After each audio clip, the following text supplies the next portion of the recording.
Welcome to the Musicians Creating Prosperity podcast. I'm Dr. Fabiana and today I am thrilled to welcome Diego Alonso, who is an amazing guitarist and a flamenco guitarist, classical guitarist, and I have had the pleasure of helping him build his music business into the online space and really helping him elevate his business. So today we're going to talk about what this transition has looked like. Welcome, Diego. Thank you, Fabiana. So good to be here. So good to have you. Would you like to share with the audience more about who you are and your background and just kind of what got you to this point? Sure. So I have been a musician since I was 8 years old. But I didn't start guitar probably until I was 17, 18 years old. In addition to my studies in college, which had nothing to do with music. I studied research psychology and I wanted to be a professor. And that didn't work out. Music got the best of me. So I went that route, fell in love with the guitar, and then I started doing that. For a long, long time, I started performing part-time with some friends of mine in Chicago, where I lived for almost 27 years. Eventually, I moved to Spain, where I studied guitar at a school dedicated to flamenco music, and then I did my master's through a school in Barcelona. That was specific. It was focused on musicology. It's kind of hard to describe. It's like ethnomusicology, but with a specific focus on teaching flamenco in its entirety. Years down the road, I ended up transitioning from performing a lot, too much, to teaching, and I'm sure we'll talk about that later on. Yeah, let's talk about what kind of got us together. You know, how did you come into our world, and what were you looking for at that time? What drew you to being part of this movement of building a business in a different way for musicians? Honestly, it was frustration and a bit of burnout, and I'm sure this could be the case for a lot of musicians watching this or listening to this podcast. I had been teaching one-on-one for a long time. And as many people listening to this know, that can be overwhelming, teaching many, many hours. And I love my students. They're all wonderful, but just the time the investment needed to do that, not just actual time, but just emotional energy, mental energy, all the focus, it can wear someone out. Yeah. So that was part of the reason. I was looking for something different. Something to help save some time. And the other side of the coin was actually something unfortunate that I've shared with you personally, is that I developed a rare movement disorder called focal dystonia, which affected my ability to move my right hand fingers the way that normal people would be able to. Short version of that is that my index and middle fingers sometimes just do what they want. So if I want to contract the finger, they might extend. So that essentially put a temporary hold on my performance career, but it sort of worked out in a positive way, because at that same time that occurred, my family and I decided to move to Miami. So it was an opportunity for me to kind of get a fresh start. The downside was that losing my performance meant losing a little more than 50% of my income. So that's the second side of the coin, the second reason why I decided to search for some way of improving, getting my income back, getting some time back in my life. And then that's how I found you. Wow. Actually, you kind of found me. Yeah. I think my team found you and started a conversation, right? Yeah. So I actually received a message on LinkedIn, and I looked you up, and I said, wow, this sounds really different. Because I had already reached out to several different business consultants and, somebody to help me out. And everything was everybody had wonderful advice for me, but nothing really clicked. And then when I looked up what you were doing, I was like, this is actually something different. And I was like, all right, I'm just gonna go for it. So that's how we connected. What did you feel was that difference? What stood out that felt different to you specifically? I think there were two things that I found very different. One was the testimonials that you had on your website, and there were so many of them. I'm sure a lot of people maybe feel like I do. There's so much material online that you just don't know if what you're getting is really, really legitimate. So I'm one of those people, I'm really super skeptical. So I started looking at the testimonials. Not only did I look at the testimonials, this is not a creepy thing, but I would look up the people. Right, yeah, of course. And the testimonials, I'm like, are these real people? So I look them up, and I knew you had one or two professors, I think, at universities there. So I looked them up. It's like, okay, this is a real person. And it wasn't just written testimonials or video testimonials. And I saw how that was really changing people's lives. And I could kind of put myself in their shoes. Like, okay, these people have experienced, to some extent, the burnout that I felt with the one-on-one lessons. I don't remember exactly what it was in your program description page, but something really clicked. I was like, okay, this is really a change. And I don't remember what it was specifically, but geez, I wish I remembered. But anyway, it was great. And I was like, this is it. I got to do this. So the testimonials were the sell, final sell for me. It helps to see other case studies, right? Yeah. I think one of the doubts that sometimes when we talk about this model, can it really work in this online way where you're no longer just depending on face-to-face instruction 100% of the time, but you create a model where people can access your knowledge, where you can meet in groups, where you can still answer questions asynchronously. For any of our listeners, if you're not familiar with the model we're describing, we have a ton of episodes in this podcast going over in depth what this model is about. But essentially, it's about not having to be only in front of your clients for them to get results, but building multiple touch points with them through online and passive knowledge opportunities. It helps to see other people doing it and testing it out and going through the ups and downs. And yeah, let's talk about what it was like for you to adopt this model in your business. Tell us more about what that transition felt like once you did say, okay, I want to start this. How was that experience like? I was a little nervous. However, this is not the first time that I've, in quotes, started a new business. So it didn't feel completely new to me. It was a big change. Obviously, I'd never done something like this new model of teaching, but I was excited and I was nervous at the same time. Having seen those testimonials really made me believe that this is something that I could do. I said, you know what? I'm just going to do this. I'm going to put in my all to make it happen. And little by little, working with you, watching everything, all the videos, and then our meetings really helped me put everything together, organize everything so that I could finally restructure my current teaching studio into what it is now, which is really complete. I think more of a comprehensive teaching model that actually I do feel legitimately is a better teaching model than the one-on-ones. I think it helps my students more. They've all, have been excited about it. They've all told me through personal testimonials. They said, this is great. I wish you'd done this earlier. Oh, wow. And they said, I wish I knew about this earlier. But so it's been great for my students. It's been great for me. As you know, I'm pushing forward to try to launch a master class to get more new students. I already had one new student sort of organically, which is great. So it's been wonderful. I can't complain at all. Let's talk more about, I guess, the transition. You were teaching one-on-one lessons, and then how did you evolve into this different version of your program? What are some of the new features that you're now offering that you didn't? And how have those features not only benefited your students, but also given you also a change in your schedule and your time back and all of that? Right. Well, the biggest change is obviously from one-on-ones, which encompassed roughly maybe 20 hours of my week of teaching, sometimes a little more, sometimes a little less, into a group master class. Now, it's not a group class, but it's a master class setting where some students will watch and learn from watching. And then I usually have 2 students perform their challenging spots from their pieces that they want to work on.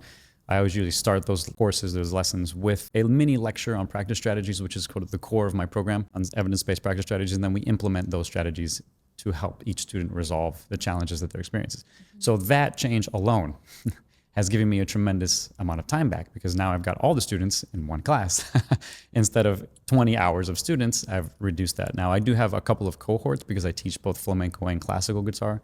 So I've split those cohorts, but that's 2 hours.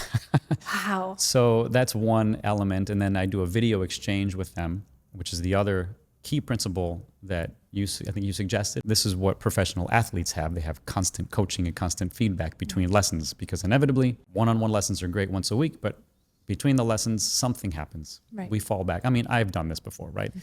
I forget a little bit about what happened in the previous lesson, maybe practice something wrong, and then see the teacher again. I'm like taking 2 steps forward and 1 step back. Yeah.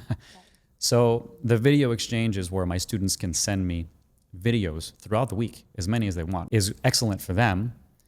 Because it helps them keep on track, make sure that they're not falling back. And it's great for me because most of the time, videos that they send me are 3 minutes, 5 minutes long, and it takes me about 5 to 10 minutes to respond. And I do a split screen with them. I show them exactly where their errors are, just make suggestions, ask them to give me their own suggestions on how they would correct their problems, and then that's it. But 20 students at 5 minutes each. Again, we're talking a significant reduction in my teaching time. In addition to that, I have the online platform where people can ask questions through a chat, text-based chat, so that I answer those usually 5 to 6 days a week. And then all of the master classes are recorded and available on my online platform. So anybody who cannot make the lesson can learn asynchronously anytime they want. So all of this, I think, is really wonderful. The students really appreciate that, because then they're not locked into a specific time where they have to be at a lesson. All but 2 of my students have full-time jobs. The other 2 are professional musicians, but the rest of them full-time jobs that have nothing to do with music. Okay. So they can't always make master classes. Right. So they love it. They just think this is the best thing since sliced bread. Wow, that's fantastic. Yeah. Do you find that the act of having your students record themselves and send you their recordings has to a certain degree, created more critical thinking in their own ability to autocorrect and to decide, hey, is this a video worth sending to my teacher yet? Or maybe I should practice a little more and get it better before I send it. Like just having that act of having to listen to themselves before they just play for you. And how many times I remember when I taught piano, I would ask them, well, what did you think about how you played? And students would be like, I don't know. Well, I was just playing. But just this second step of having them record themselves, listen to it, and then send it to you. I mean, have you found that to be something that has empowered them to develop even more autonomy in their listening? I have. Now, to be honest, it's a work in progress. Right. You know, some students are taking a little longer to really develop that skill, but it's a skill like anything else, like practicing an instrument, right?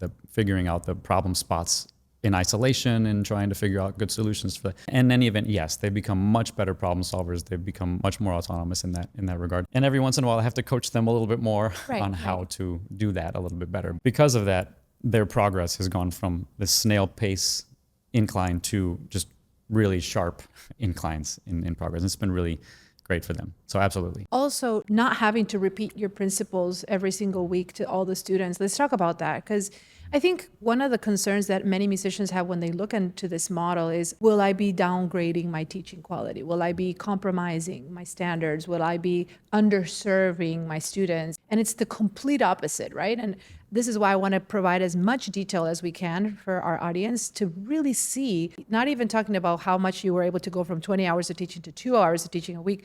It is not just convenient, it is even better for the students in many ways. So let's talk about that, not having to repeat the same things and building that library of trainings and be able to refer to those. How has that changed your effectiveness as a teacher for your students? It's been tremendous. I want to talk really quickly about one point that you made that I'm sure a lot of other students or a lot of musicians feel, teachers feel, is that worry that the teaching may be downgraded. Mm-hmm. I definitely was concerned about that when I started transitioning into this program. I thought, man, I'm really not giving my students the best, but you're absolutely right. It is the exact opposite. The fact that I don't have to repeat myself all the time is just fantastic. When I see that many of my students maybe are not applying a principle that I've talked about in one of the masterclasses, I just send them a clip of the video of that because I've got them edited so that they're just, the mini lectures are separate now, which is great. I say, hey, I think you're having trouble with this. Don't forget we talked about this principle before. Please watch this video, this section, just 10, 15 minutes, and make sure to apply that. And then I don't have to repeat it. Mm-hmm. And they appreciate that because then, I think they also realize that pointing them to a link that we talked about in the past, we all need refreshers, right? So it's always helpful, and it's just a reminder to them to continue developing those practice strategy skills. Mm-hmm. Right? So it's been really, really amazing.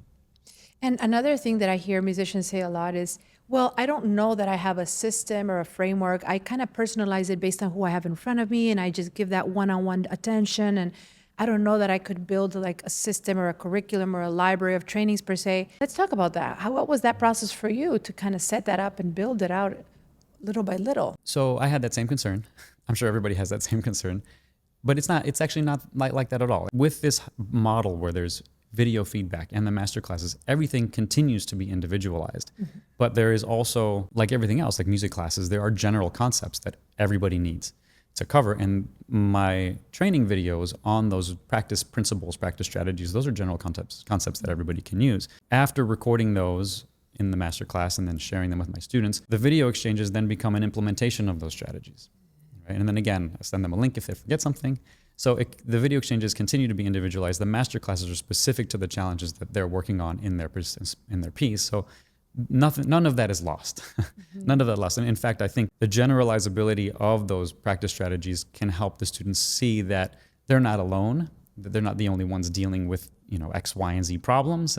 Everybody struggles with those in the learning process. So I think they feel a little better about their own practice and about themselves, seeing that they're not alone. So let's talk about financial potential that this model could also provide for musicians. What would you say has been the greatest benefit of switching to this model? The two greatest benefits are that I've significantly reduced my teaching time and significantly increased my income. I mean, for now, it's not my new student base has not grown yet because I haven't officially launched my workshop yet to promote this. But it doesn't even matter because my current students were more than happy to pay my increased rate, which wasn't that significant of a change for them. But the fact that this is now an ongoing program that eliminates the cancellations, the last minute cancellations. That alone has made a big difference in my income. I mean, I'm talking, it's made me about, is it okay to share? Yeah, of course. Yeah, absolutely. Just an extra $2,000 a month just because of no cancellations. So in addition to what I was making before, teaching significantly less. So that's made a huge difference. Like I mentioned before, I already got a new student who's actually just about to end his 6-month program, and he's going to renew. So that's been really wonderful. Those two, time gained, income gained. I feel like I'm working a little less in terms of the teaching. I guess in terms of the price model, prior to creating this model, you had an hourly rate. And now the price point is based on a 6-month result. It's really a transformation that you're experiencing. And you have price point for, this is what we're going to be working on. This is what we're going to be striving to accomplish together over 6 months. It's a 4-figure investment, eventually maybe a 5-figure investment, eventually higher than that. Who knows? How has that switch in pricing ability given you a sense of opportunity that perhaps didn't feel real before as an artist? Well, in some ways, it still doesn't feel real, even though it is. Before, I was charging $80 an hour. That's been my rate for a while. It's progressively increased. Now my rate, if I do offer hourly rates, which I really don't anymore, but it would be $175 an hour. But I don't even offer private lessons anymore because I don't need to, which is lovely. The fact that I can charge what I'm charging for my program, can I share that? Yeah, of course. Yeah, absolutely. So it's actually $4,800. Now I've reduced it a little bit. I know you're not going to like that. Well, let me tell you, this is going to be evergreen. So don't take any numbers, audience, as fixed, because who knows? By the time you listen to this, if maybe a few months from now, a year from now, it's a very different price point. So it's a disclaimer. This is where he is now, but that doesn't mean he's going to stay there. It's true. And I remember this is all flexible. Some of your other clients started even less with less, and now they're charging more than I am. So 100%. Because that's how it goes. That's how it goes. Yeah. Once you get more comfortable with the system, and once you, I think, start understanding the value that you're offering, then, and of course you get more students and you start getting full, you're like, now I've got a wait list, you can increase your rates. Exactly. So you went from charging what to what? $80 an hour to now it's $4,800. 6-month program, 26 weeks. It comes out to like, don't forget about, we don't need to know what it comes out to. Yeah. You went from $80 to basically $5,000 for 6 months. I don't even know, what's that, like 10x your income, or I don't know what the numbers are. Someone do the math for us, but whatever. It doesn't matter. It's irrelevant. What matters is it's no longer tied to your time. Right. That's the most important thing, because if you went from charging $80 to charging $5,000, but you're still working the same amount of hours or more, I mean, technically you would need to work a lot more if you were to continue doing it on a one-on-one basis. Right. There's no way you could earn that if you wouldn't double or triple your hours. So that's the magic of this model, is that you can reduce your hours, increase your income, and overserve, over-deliver for your clients. So let's talk now less about the model, which I think is pretty common sense at this point. I mean, there's a lot more we can say, but I want to talk about your internal evolution, because none of this would have happened if you wouldn't have, in a way, become a different version of Diego Alonso in the process. Let's talk about that. What would you say were maybe some initial fears that you had, or limiting beliefs that you had before you started this? And then what did you feel started to change internally as you started learning about this, surrounding yourself by the environment, the musicians, and the community we have? Like, let's talk about the internal change. I think the first limiting belief was, is this going to work? Now, of course, I saw on many of your testimonials that it obviously worked for other students, but this was about me. Am I going to be able to do this? I had some doubts. Once again, I mentioned I've started other businesses before, and they've, some of them have successful, some of them have failed. So I'm like, is this going to fail? As I started going through the program, I remember so clearly one of the meetings that we had where you talked to us about path to success with it. And so this thing that we're talking about now, in that path, there's this point where there's the valley of despair, right? Where you feel like it's not going to work. I forget it. I'm going to quit. I'm not going to be any good. That was so helpful to me, because I knew when I started feeling doubtful that I was in the valley of despair, and all I had to do was just push through it and get out. I think that was the main limiting belief that I had. I was just doubtful if I could actually make this happen, because it was such a radical change from my, what I was used to teaching. And I think the other limiting belief was what we talked about, which was my ability to teach effectively, because I had doubts that my program would be as effective, that I would be giving as much to my students, that I wasn't downgrading my teaching. And once again, as I went through the program and saw everybody doing this, and our conversations and the videos that you have already was just, again, more impetus for me to continue going through that valley of despair and valley of doubt, and just say, hey, this is absolutely worth it. Receiving testimonials from my students telling me that they love what was going on. In fact, one of my current students even said, to me, he's like, this is so great. You know, I want to pay you your regular rate, because my new students, I gave them a bit of a discount. They said, no, I want to pay you your whole rate. That's amazing. Because he saw so much value in the program. And I said, his name is Matt. It's like, Matt, just relax. We're not going to do that. Just, I appreciate it, but you're grandfathered in. Let me just explain a little bit more about the valley of despair for those who are watching this and maybe like, what are they talking about? Basically, there is a learning curve that happens when we embrace a new skill, when we start something new. And there's a period when we start at the beginning of something and we're excited about it. We're like, yes, this is going to be the next thing. You know, this is going to be great. It's going to be a solution I've been looking for.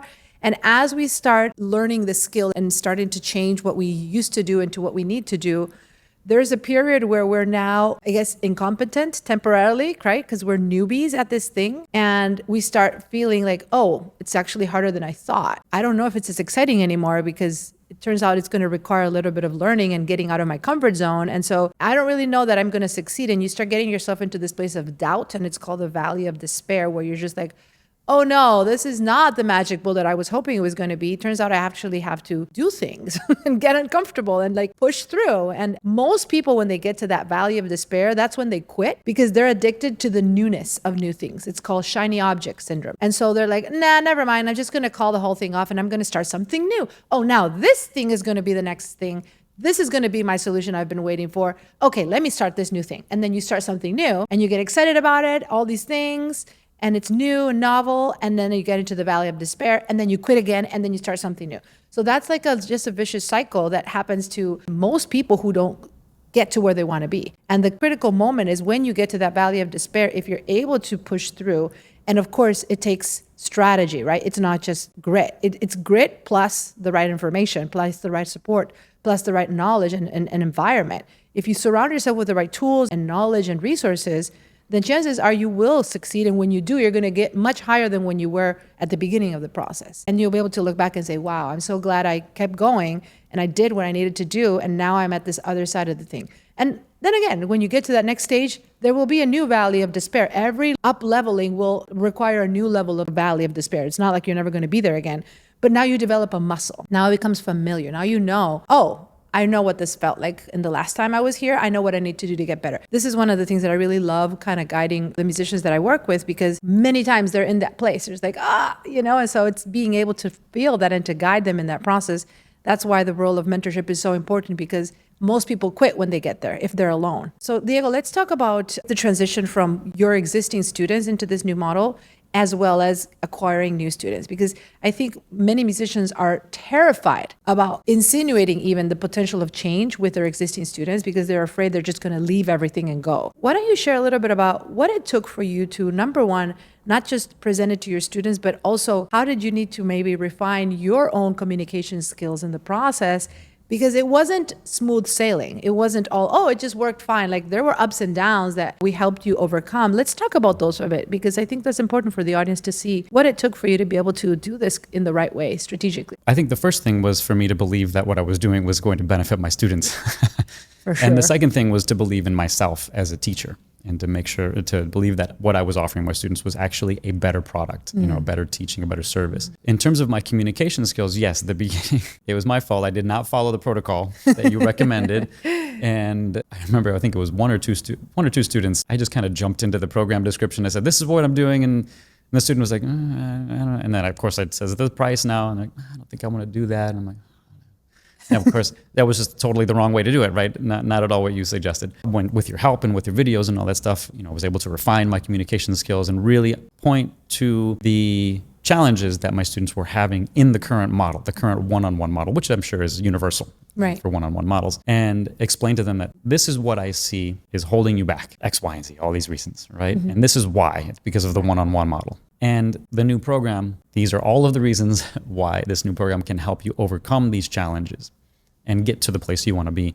faster and better, like long-term, like being able to retain the information long-term. Because what happens in music sometimes, a lot of students will learn something new and they'll get it down, and then 2 months later it's out one in when you're out the other, as it were. Or a week later. Or a week later. Yeah. You don't need to wait 2 months. Right. When they realized that the one-on-one system really wasn't as beneficial as it could have been, then that's when they really understood the value of the new program. And then that's when they were sold on it. My mistake was, you say this all the time, was going right to the tonic before emphasizing the dominant, right? So I just didn't with these two students. Now, by the way, those students are now in my program. So it's never a lost case. No, you could no, always no. go back when you get better at it. And Exactly.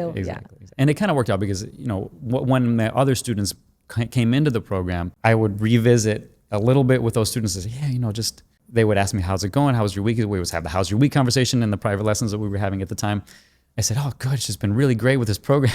Of course, it's the truth. But it wasn't, it's the truth. Yeah, it was totally, I wasn't, sugarcoating it or trying but it was really going great. And then I would, again, start to talk up their pain points, as it were, which again were legitimate. I wasn't trying to be a salesperson or trying to finagle it. Eventually they said, you know what?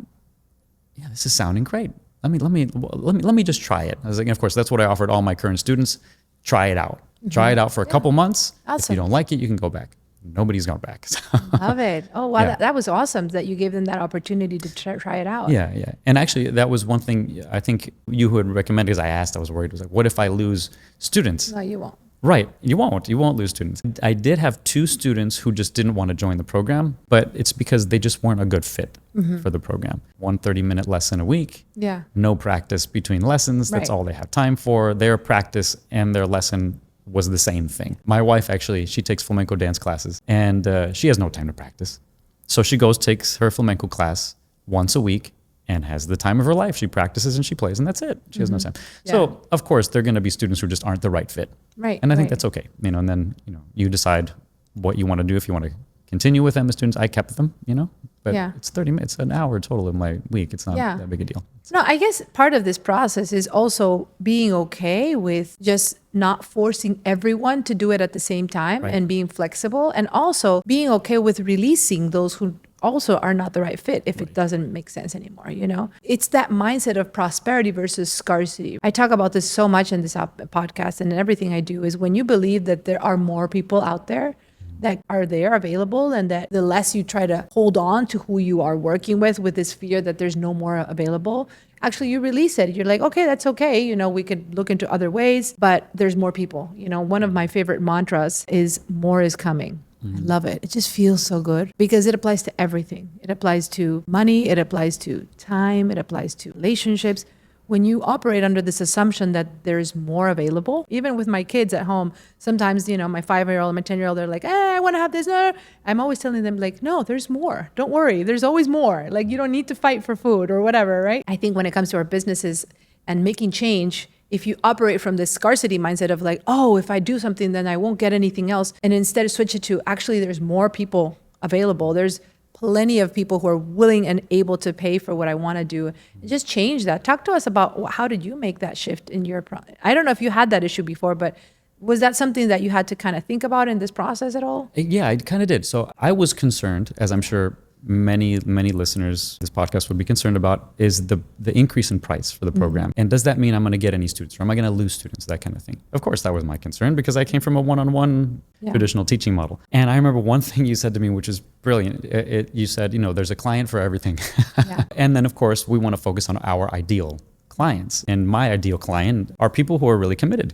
Right. People who want to play well and they want to invest the time needed to actually do it well. And that's the kind of student I want. I love my students who just want to do the one-on-ones. They're wonderful, but they're not fit for the program. Again, the feedback received from my students just confirmed the fact that there's a client for everything, and an ideal client in this case. And the fact that I got a new student organically, I hadn't even promoted my program. He just went on my website and said, I saw your website. This sounds really great. And then we got a couple conversations. We had 2 phone calls. Of course, he had, concern about the rate. We talked about his pain points. Went through the whole system, right? Went through all the strategies that you mentioned. He said, yeah, okay. Yeah, I'm going to do it. Let me try it out.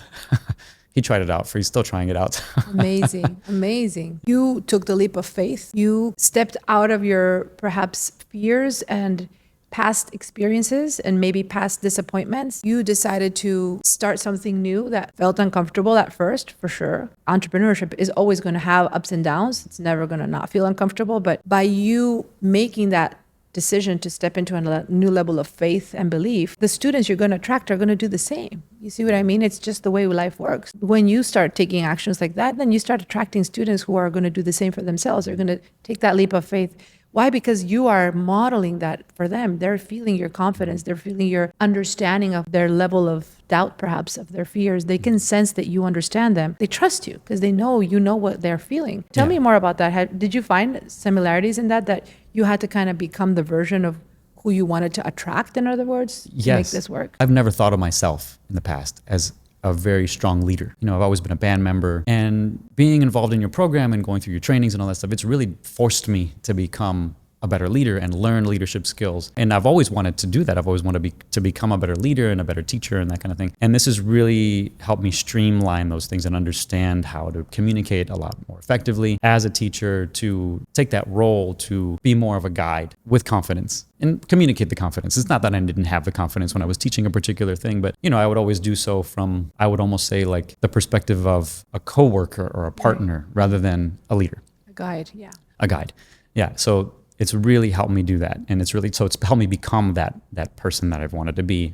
And my students, I think, can see that. You know, they haven't really communicated that to me necessarily, but they do respond accordingly. So if I actually take that leadership role and start teaching in that vein, it's funny because I see them as students now, you know.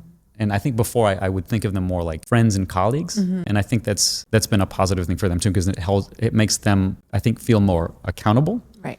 And I think it makes them take the study component of this more seriously. And the beauty of this is that all of my students in this program are absolutely passionate about classical or flamenco guitarists. I have two of them that are passionate about both. This change for myself, I think, but I think it's helped them even get into it a lot more. One thing that I offer to now as part of the program, I didn't mention this before, is 2 student recitals twice a year. I do it on my YouTube channel, but it gives them an opportunity to learn the whole process, right? From zero of a piece to the performance level of a piece. And this has been a big change for them too, because they're super excited about it and they're working on getting their pieces up to speed. And these people are full-time, they've got full-time jobs. It's pretty amazing. One of my students is a lawyer. Poor guy. I keep telling him he's got to retire. But he gets up at 5 a.m. just so he could practice. You know, he practices for 30 minutes. He does it every other day, 30 minutes every other day, because he wants to do the recital and all that kind of thing. And it's really amazing. And I tell him, Matt, I think I talked about Matt a while ago. I was like, Matt, are you sure you're not stressed out about this? No, this is great. I'm going to do this. I love it. So I think it's been good for everybody. Well, that segues into what I was going to ask you right after, which is, how has learning to be a better leader for your team, for your clients, how has that helped you develop better self-leadership, meaning self-governance? How has this impacted your own ability to lead yourself? I'm working on that. It's definitely been better. I think the biggest problem is I tend to be a person who's maybe a little bit too gung-ho. I want to learn a whole bunch of things all at the same time. I want to multitask the learning. You know, we're talking about this before the podcast a little bit, that I need to kind of rein that in a little bit and work on minimizing the amount of things that I do at the same time. But this is, I'm looking forward to that. I think that's going to be a change that's going to help me in terms of general health. Yeah. And just, of course, leadership in my business as well. I think my assistants who are helping me, they're going to see that, I'm not scatterbrained with them. I usually just give them pretty clear, directives and one thing at a time. But in my head, I don't think one thing at a time. I'm like, okay, I got to do this, X, Y, and Z. And, basically, it's almost like A through Z. Right. I'm trying to reduce that. I do see it going in that direction, but it is a work in progress. I love that. But the fact that you're aware of it and that you're working towards it is also so important, because most of the times we can just adopt these behaviors and these habits and not recognize that they're not serving us. So I think just from having you share this, it shows a level of, I guess, self-awareness and being a work in progress. And I think we're all in that same journey too, right? Talk to us about hiring a team and starting to work with teams, because when we met, you were doing a lot of the things, DIYing yourself and just editing videos and doing lots of things. Goodness. And I think this is a very common pain point for many musicians who are, we're natural learners, right? We love learning new things. And so it's sometimes hard to realize that if you are spending time doing activities that are not profitable for your business, you're actually costing your business money and time. So tell us about your evolution from being a solopreneur to now becoming a CEO and really building the foundations of a team. That was definitely a scary beginning for me. I'm not going to lie. The idea of hiring somebody, at first I thought you highly recommended this, and it's really just, you have to do it. You have to hire somebody. But I thought, what am I going to say to a person? I don't even know what to say to a person who I'm going to hire. I think in part for me, I was so overwhelmed with what I was doing that I almost wanted to offload everything onto one person right away. So I didn't really know where to start, but I hired my first virtual assistant, and she's absolutely amazing. So I think before I get into that, let me just preface this by saying I absolutely cannot, and this is probably the worst thing, I cannot stand social media. I don't like making graphics and doing all of that stuff. And so that was the first thing that I asked my assistant to help me with. I was like, can you please help me? This is all my content. You help me, and of course, everybody in your program write a story, a backstory to help people understand where I'm coming from, all the pain points that I struggled with, the solutions that I came up with. So I gave her everything. Can you please come up with graphics and content based on all of these ideas? I have a whole bunch of videos, and she's been, really, it's absolutely incredible how much time that has saved me. Just the one assistant. So that's been great. I have not made any graphics. I haven't posted anything on social media since June. Let's go. and we're almost in November, and it's felt great. Now, granted, I do, I check and make sure that they're good. She always sends me, previews just to make sure I have to approve them and everything. But posting and doing all of that stuff, scheduling, none of that has been done anymore. So I hired a video editor as well. The video editing is the worst thing. I have a YouTube channel. I have a little over 25,000 followers at this point. So editing videos, that comprised quite a bit of my time throughout the week. Usually try to post one video a week. And just for everybody listening who hasn't done videos before, one 20-minute video or 10-minute video would take me easily 2 to 4 hours to edit. That's just absurd. My wife would say, do you actually enjoy that? I say, no, I really don't. There's a creative component to it. Yes, but no. But no, that's not my thing. I'm not a video editor. So now I have a video editor. Right. And so I just record the content, send it to the editor, the raw video, the raw audio file. He puts it together, edits it, gives it back to me, a feedback, and we're done. So that's been amazing. Then the same thing with the website. Somebody developed my website for me and clean all that up. And now it comes down to approving things and maybe suggesting edits, tweaks like that. But again, that was a huge consumption of my weekly time that I'm so happy not to have to do. Anymore. And that's been just tremendous. So now I can focus on what you said, what's actually going to help me improve as a CEO, as an entrepreneur, to help me develop more income and to be a better teacher. Right. So I can focus on the important things. Exactly. Serving clients and gaining new ones. That's the core of any business, Serving your clients and gaining new clients. I guess it's important to clarify because I have a feeling, listeners, when you said 25,000 subscribers on YouTube, but I don't have 25,000 subscribers. So let's make a very clear distinction in this episode, is that we have not yet tapped into your subscribers. Not at all. Like as of now, all we've done is just organic through your existing people and through your clients and just the organic content that you're posting.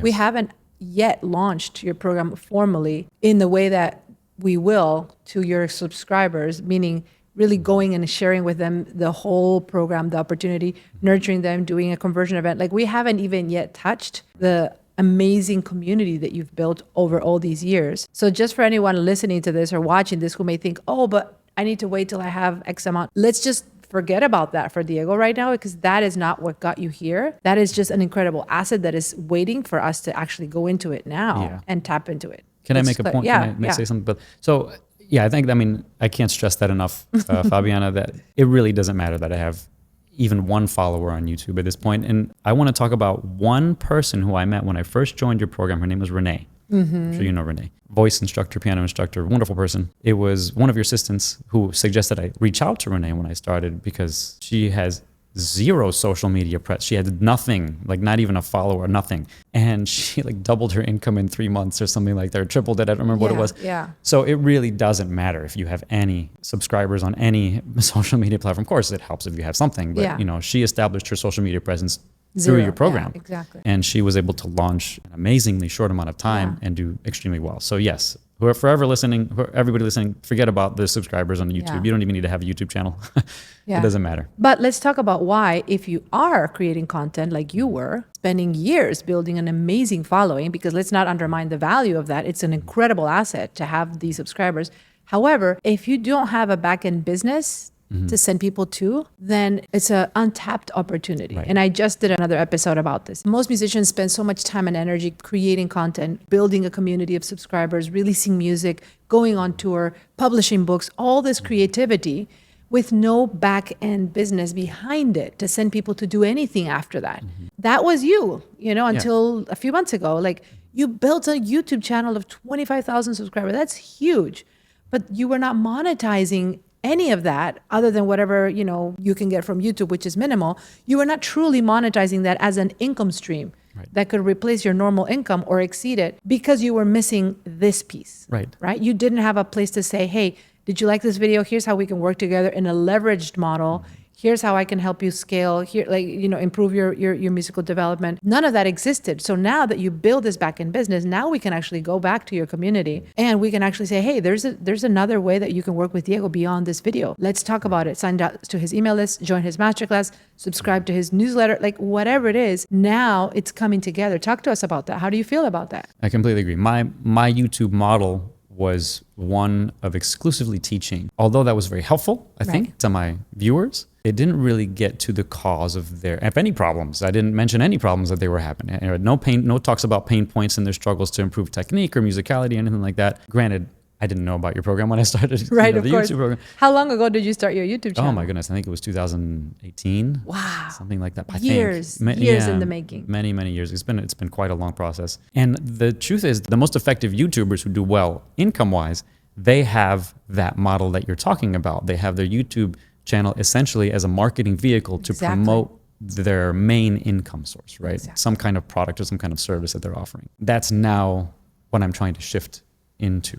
Right. And now that I have the program ready to go and I'm about to launch, I mean, this is going to be, I'm a little feeling, I mean, we talked about a little concerned that there will be, if I'm launching a workshop, I'm like, how many people are going to be at this workshop? I'm like, how am I going to handle that? So, but we've talked about this. We're getting ready for it. We're working on it. Yeah. So that's a good problem to have. It's a good problem to have. It's a good problem to have. Absolutely. Fantastic. Well, thank you so much for sharing your amazing experience and really this evolution. It's so groundbreaking. Sometimes I even ask myself, if I would have learned about this model maybe 10 years ago, I also would have not believed it. I also would have been like, this is not real. Like, how can this happen? Yeah. So I understand there's probably many musicians who still can't wrap their heads around it, which is why it's so helpful to just have amazing musicians like yourself just come and break it down. Like literally, this is what we did and this is how it worked out. Do you have any final thoughts, any words of advice that you would recommend to anyone listening to this podcast or watching it on YouTube and just wondering what you were wondering yourself, right? I see it worked for Diego. I see it worked for Renee. I see it worked for ABC, XYZ, but could it work for me? Like, what would you have to tell that person listening to this? Well, the first thing is yes. I think it absolutely can work for you, but you have to think of yourself as an entrepreneur, right? You have to think of yourself as a business owner and somebody who's really wanting to make a change. For me, my change was based on pressure. I had no choice because of my hand condition, my neurological condition. I think if we're in our comfort zones, if we're teaching in our one-on-ones and we're making enough income and we're like, it's okay, there's no impetus to change. And I think that's a problem, because if we want to make more money and we don't want to work as much, we obviously have to change. So my advice would be that if you want to really change, if you want to make more money and work less and still be a good, effective teacher and still offer a good service, actually, and a better service, you just got to do it. You have to, hit the gas and almost be like a horse with blinders on, not in a bad way, but in a good way, and believe in yourself and just do it. Not second guess. Every time I found myself maybe even close to second guessing, I would remember the valley of despair. Right. And say, okay, forget about it. I just have to do this and I'm going to do it. I just have to go. And again, you don't need to do it alone, right? That's the important thing too, is don't put so much pressure on yourself, because I think also there's an element of just self-sufficiency and wanting to prove that we're capable. We all are capable of incredible things. I always like to think that. But at the same time, when we have a lot on our plate, it's okay to get help. It's okay to get support. It doesn't make us less valuable or less worthy. Even presidents have coaches, right? I mean, why not, right? Why not try to expedite the process and allow yourself to be guided and supported? Share more about that. Like, what do you feel was the best part of just ultimately having that support system around you through working together? For those of listeners who don't know, there was a research psychologist named K. Anders Ericsson. I don't know if you're familiar with him. He came out with a concept called deliberate practice, right? He coined the idea of deliberate practice, which is grounded in strategic practice that successful musicians use to improve, not musicians, anybody, athletes, coach, business people, chess players, whatever, the problem-solving steps that they take to excel. But the one key element to deliberate practice is coaching, is feedback, regular feedback. So anybody can get to a high level on their own, but the best of the best tend to do so with feedback, with some kind of support, not just random support, but regular support, right? Professional athletes have a coach 5 days a week. Yeah. And I think that's the beauty of your program, is that I feel supported all the time. If I have a question at 10 p.m. at night, granted I shouldn't be on the phone, but I can write the question, and I know that the next day or a couple of days, I'll get a response, and I feel supported. Right. And I think that's such a main thing, because I have questions all the time during the process, and it's so helpful to know that I have guidance. Yeah, absolutely. I mean, studies show we go further and faster with support. Right. I have a coach, my coaches have coaches, so it just goes on and on and on. It's just a willingness to receive. I think that's what it comes down to, being able and willing to receive, and not to feel that everything has to come from pushing. We do have to push sometimes, but we also have to take a step back and allow ourselves to be helped and guided and receive. So thank you so much for sharing your journey, Diego. Tell us more about the vision for you or your business. Like, where are you going from here? What do you feel is possible now as a result of everything we've done? Well, that's a big vision. Yeah, just, let us peek into your dreams. Where do you think you can go from here? Well, the first thing is, my goal is to not only recover the income that I lost from not being able to perform. I was doing the numbers, crunching the numbers, and I realized that not only I can probably triple it once I launch. I mean, still, it's almost unfathomable that I could even do that. But it doesn't end there. Like, obviously that's the first step one of the dream, right? And then step two would be to have sort of ancillary income, additional, related side hustle income, so that I'm not having to necessarily work more, but I can use what I'm doing now in my current program and with you to create these other vehicles, sources of income, so that I can continue to work even less and still make more money. So that's the ultimate dream that I have. Yeah. I would love to work 4 days a week. Okay. Yeah. 8 hours a day, maybe 9 every once in a while. And that's it. That's my ultimate goal, is to do that and to make a significant amount of income. Yeah. I mean, you have such a full life too. You're a father. Tell us more about that. Like, how has this also impacted other areas of your life? Sure. Well, I've got 2 kids. I have a 6-year-old and a 12-year-old. They're wonderful. They're very funny. Being able to do this, actually, it's so funny. Before I started your program, I remember I was so burnt out. Sometimes I couldn't even do homework with them. That's now changed. Now it's funny. Last night, this is a perfect example of how I can actually have more time and do this. My poor daughter, she has ADHD, and so she struggles sometimes in school. We had a session, right? I picked her up from my mom's house. My mom and her husband go and pick her up from school. I was done working at 5 o'clock. I went to pick her up, which, by the way, ending at 5 o'clock was not a thing before.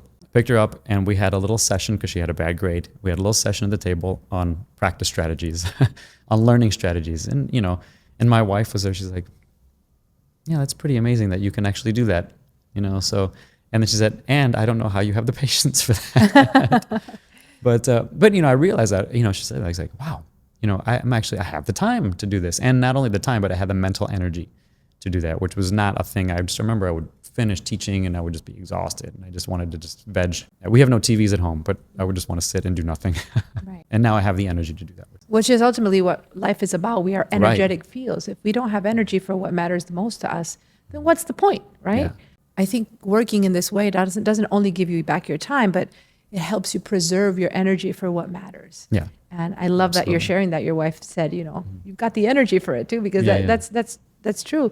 With more energy, you're more patient. I know that for a fact. When I am burned out or when I'm overexceeding myself in my work, I'm not the best mom for my 2 boys, It goes hand in hand. That's why I asked this question, because our business, our work impacts every other area of our life. And we can become better parents if we are less, depleted and burned out. We can have more patience, because it takes a lot of patience to work with, to have kids. And my husband and I, we taught piano for 20 years, little kids, and all the one-on-one lessons before we, opened up our school. And even after the first 5 years, before we became parents, we had all the answers for parenting. We knew all the answers. We knew everything. Oh, this kid doesn't behave. Oh, it's because their parents, blah, blah, blah, blah, blah, blah.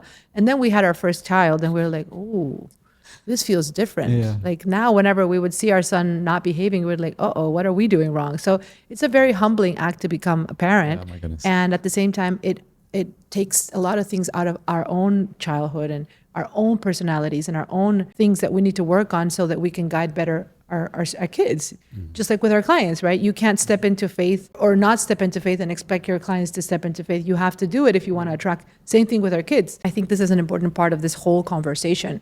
It is so holistically important, and it goes way beyond money, time, career even. It's about who do you get to become as a human being, and how do you get to show up as a father, as a husband, as a musician, as a teacher, as a leader, as a CEO. Like everything in your life can continue up leveling as a result of this. So thank you so much, Diego. Do you have any final words you want to share to wrap things up? So my goodness. Yeah, the final words are that if you are not happy with where you are now, this is an excellent opportunity. I mean, I would absolutely recommend it. I would do this again over and over again. Do it for sure. Love it. Love it. Well, thank you. Thank you, everyone. And yes, I mean, for everyone watching this episode, we should probably have a link below in the notes where you can reach out and connect with us if you'd like for us to look into your business and help you figure out where you may be overworking and just burning yourself out or doing things that you don't need to. By all means, feel free to reach out, connect. Either myself or someone on my team will be happy to give you some clarity and help map out a plan of action so that you too can learn how to create prosperity, how to build a new life like Diego did and so many other musicians. So thank you, Diego, for being here today. It's wonderful to have you and meet you in person. What a treat. Yeah, thank you. And this is just the beginning. We have a lot more room to continue growing. And for everyone watching, make sure you subscribe to Diego Alonso. We're going to put your information in the notes as well. My website is diegoalonsomusic.com. If you want to see my YouTube channel, it's youtube.Diego Alonso Music. Diego Alonso Music. Okay. Yeah, and the Facebook stuff is Diego Alonso Guitar. I couldn't get the music part. Somebody already had it. Love it. And you have a masterclass coming up in a few weeks, so stay tuned. Actually, the masterclass, I decided to put it on hold because I'm going to be on vacation and that's just not going to give me time but by the time they watch this, it'll be ongoing. Right. It'll be something ongoing. Yes, yes, definitely. Or they listen to it. So you will have a masterclass that they can sign up at some point, Yes. So for sure. Several of them. Several of them, yeah, for sure. So he will have ways that you can check him out and learn about what he does and kind of follow him in his journey as well. Stay tuned for that as well. So thank you again, Diego. Thank you, Fabiana. Again, this was fun. Thanks for watching. Thanks for listening, everyone. Let's prosper together.